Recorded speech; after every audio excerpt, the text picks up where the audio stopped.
really get, like he's just dragging it out. Like he landed a stun, he's just kind of waiting his opportunity. And once all of Daka's cooldowns came up, he just hit into his blade barrier and just went right in.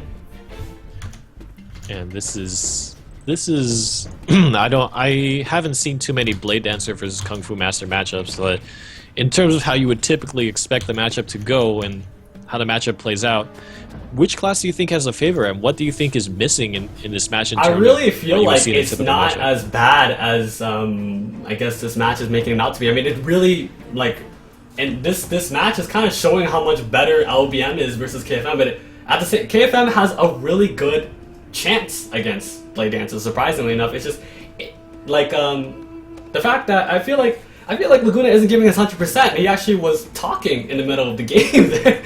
So I feel like it's not as great a representation of the class. KFM does have a pretty good chance against LBM, even though LBM or Blade Dancer, I keep using LBM, sorry for that. But Blade Dancer is having a pretty strong kit, really good cycling between offense and defense. But like I said, it's not impossible. Blade and Soul is not a imbalanced game, Yeah, that's for sure. And I mean, a lot of that is hidden behind Daka's excellent execution and high skill level, right? So it's going to be very hard to make a judgment about how this matchup typically plays out. Right now, Errol is looking so clean, though. Into what could be the final match, Errol versus Ken. We've seen some very interesting openers come out between the two. Ice Block already spent by Ken, and Errol actually just times it perfectly, gets a charge stun into the air combo. He still has his 5-point. Let's see what he does. Grab, drops him on the floor. There's a blade draw, there's a tab spent by Ken immediately. But Errol still has a few options for damage coming out of this. Pressure point now being applied onto the Blade Dancer. Blade Barrier immediately to answer, so he's going to have a moment to breathe here. And 5-point is going to send him into the air.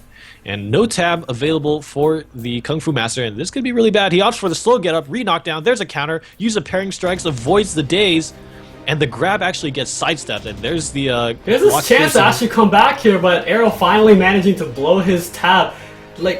Errol actually was using his triple strike to deal with the ground counter. Errol just showing all the technical plays right now. Each play that Errol is doing is actually on point. He's just having so much control over the KFM in this match. I'm so sad, my class. I'm so sad. Errol just looks so dominant. And a good try to Laguna, to Ken, for making it this far in the tournament, but unfortunately, there's just so many killers in this tournament. There were so many names to mention, and a lot of them did already get knocked out, evidently, as we're moving into the semifinals now. So what does this mean for the current picture we have, Flo? We have Panda Stick and Pomf playing in the upper part of the semifinals, and in the bottom part we have Errol versus Yoma, and that's going to be, and Yoma plays the assassin, right? So we are actually going to see that. Finally, yes, an assassin in the semifinals. I'm so excited. You have no idea. I want to see some Naruto and Viz right now. I want to see that damage. I do right now. From the way it's looking onto the brackets, we'll go ahead and actually look at the brackets real quick. It actually does look like a repeat of the last tournament.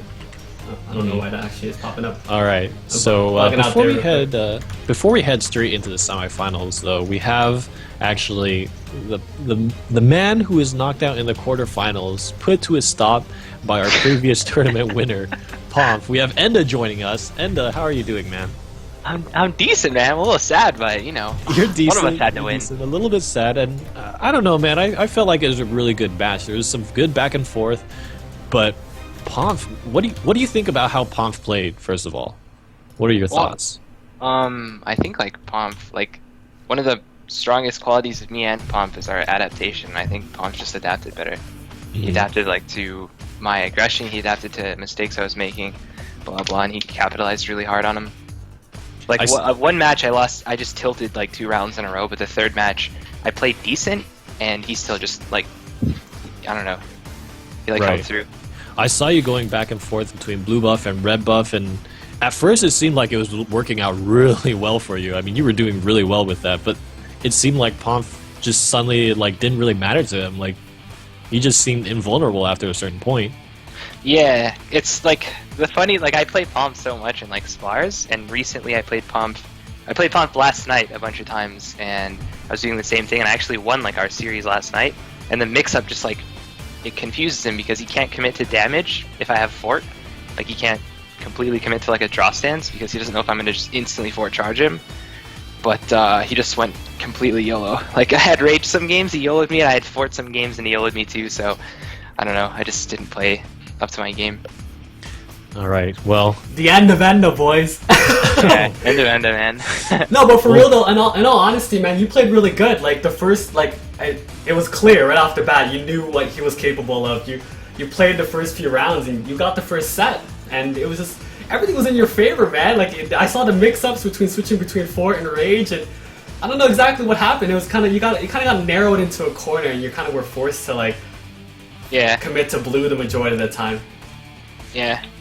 all right. We're looking to move the tournament forward soon. Before we go into the semis, though, we have a little time to talk about what these matchups are and what we can expect to see. So, our first match here, Panda Stick against Pomf. Now, this is really interesting to me because both these players, I mean, Pomf obviously being an Imperial winner, but both these players were high placers in previous tournaments.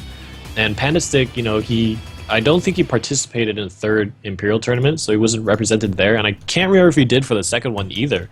But evidently, he's coming back strong, you know, and he's always had really really high placings in the previous tournaments. What do you think about how this match might play out? I think I know like their match history prior, and Pomp is pretty like heavily favored in this, but Panda Stick played like a champion against Bison. Like he played so well against Bison. It was really awesome to watch, wasn't it? Yeah. So I think right now I'm not sure which class has an advantage. Like if an LBM can give a summoner pet early, then obviously they have a strong advantage. But summoner damage right now is so ridiculous that I've seen LBMs like anti-cancel a pet down and die before they could actually kill the pet. Like in a draw. Right, while they're trying to kill the pet, the summoner's just sitting there shooting them with the flower, and they just die. So, I don't know, man. I think Pomp's going to take that, though. Alright, so your choice is going to be Pomp, but Panda Stick definitely has a few tricks up his sleeve and a few tools to utilize against a Blade Dancer. So let's move down to Errol versus Yoma. Now, you talked about Daka a little bit in the previous tournament, but I'm curious if you have any interesting information on Yoma. Because this is the first time we're going to see, first of all, an assassin and him in the No, semi. they've played together, man. The first tournament Daka was in, he got knocked out round 1 by Yoma. Oh. So, Yoma has some experience playing against Daka. Daka doesn't have a lot of experience playing against Sins, especially against Yoma. And I think one thing you can't do against an assassin right now is play turtley, and that's Daka's style. He plays like a really defensive LBM. So I think, if anything, this is probably the semifinal Daka would have the most trouble with. Like, if he played against Styles, he'd have a better matchup. Cookie, he'd have a better matchup, but Yoma is the one person that's going to give him trouble. Alright. So, a little previous history between these two competitors. Anything else you might want to add about how we're going to see these semifinals play out? Who's your favorite to win? Pomp. Pomp gonna take first place? It's biased, like, He's I don't know. following your footsteps. I mean, technically, he's already conquered the king. You know, he already beat you in a best-of-3 set. How do you feel? I mean, that must not feel very good. No, He's kind of like the student. Not even. I think like one thing that you start to lack as you play at like a higher and higher tier is you lack competition that forces you to get better. Mm-hmm. So like there gets to a point if no one gets near your level, you can't improve because there's nothing to change up. But Pomp's the one person that like really forces me to get better all the time. So I beat him in an Imperial and then he beats me in this one. So it's just like this back and forth is really like making us both very good players, I think. But yeah, I like Pomp's my buddy and he's my guildmate. So is Panda if you'd actually tag up, but I think Pomp can beat Yoma is too, but I don't know. I hope Pomp beats it, partially because he beat me too. So Of course you want the person who beat you to go on, I just dude. lost to the tournament winners, so technically I'm second place. Yeah, no, he's my buddy, man, and like he played a really good game. He outplayed me really hard, so I hope he wins. All right, well, very good to hear from you, Enda. Well done. Thanks all for coming by, man. It's really good to get some more experienced feedback, and more importantly, just having a third-person commentaries actually will help people understand what's really going on in the tournament. Well, thanks, guys. So, man. yeah, thanks for coming on. So, back to the logistics of the tournament here, Flo. I have Pomf and Errol in my party. So if you could have Yoma and Panda, then we could play our matches here. Are we doing? No, we're. Oh yeah, okay. We'll just keep them in the party. We're still going singles, right? We're still going. All right, good. I'm making sure we're on top of that. Okay, let me get Yoma in this real quick. Yoma. It's a good name. It's very appropriate for the game. To be honest with you, I want Panda versus Yoma in the finals. You want Panda versus Yoma? Yeah, I want the people who are in favor to win to not win.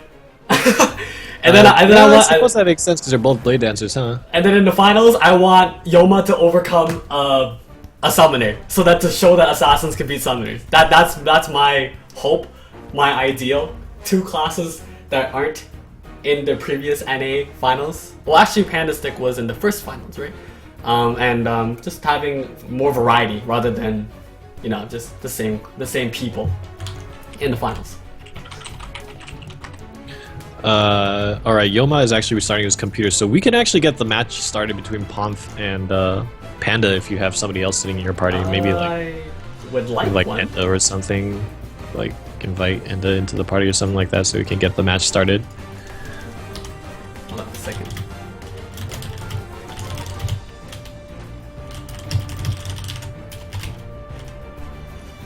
Alright, just want to reiterate the prize pool for this Imperial tournament. First place is $25, second place is $15, and third place is $10. Big thanks to Braum, and I forgot how to read his name.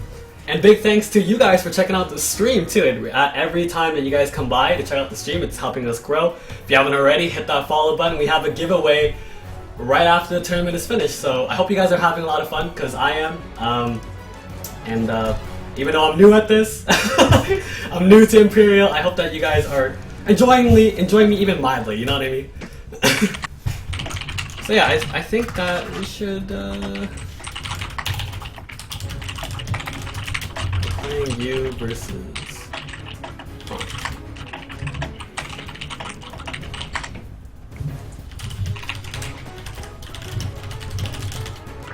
Alright, let me know when your party's ready, and I can go ahead and...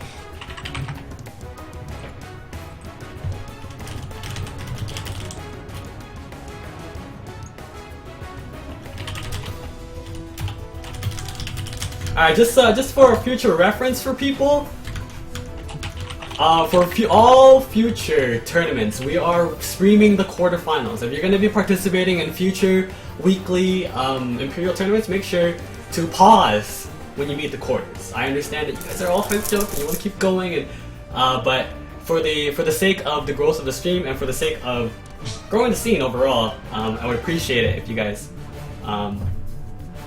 bear a little patience as we're streaming each match. I understand the tournament feels a little bit longer than usual since we are streaming the quarters as well, but it makes things a lot more interesting. Alright, I think we're all ready. Alright, I'm ready to. Let's go ahead and continue with Imperial BNS Tournament number 4. A lot of interesting things already happened, and I feel like we're getting... There are a lot of upsets. There were a lot of big names that got taken down. And in these semis, we're seeing a few new names. I mean, mainly I suppose Yoma, but... I think it's nice to see a really big upset from two previous Imperial tournament winners. I think that's the biggest thing so far. I'm hoping to see, or to get that sort of energy, that kind of like intensity, from that on into the future matches. Yeah, I agree. Upsets are always very exciting. So we are all ready up going into the first match of the semifinals. Pomf versus Panda Stick and Arrow. Oh, okay, yeah, they got it right. I thought they got the order wrong again. Panda Stick opening the moments, but Pomf is going to push away the cat grapple with his blade call. And now Panda Stick is building some distance. Pomf is on the cat. He's trying to kill it, but defensive position is going to prevent the cat from taking a lot of damage. And Pomf is now having trouble getting in. He's spent some cooldowns on the cow already. And this might be a troublesome situation for our Blade Dancer here. That was an awesome swap from Panda right there. Actually getting like the zone control off the bat. This doing his job as a summoner, honestly. A great Ooh. kite play, and just doing his best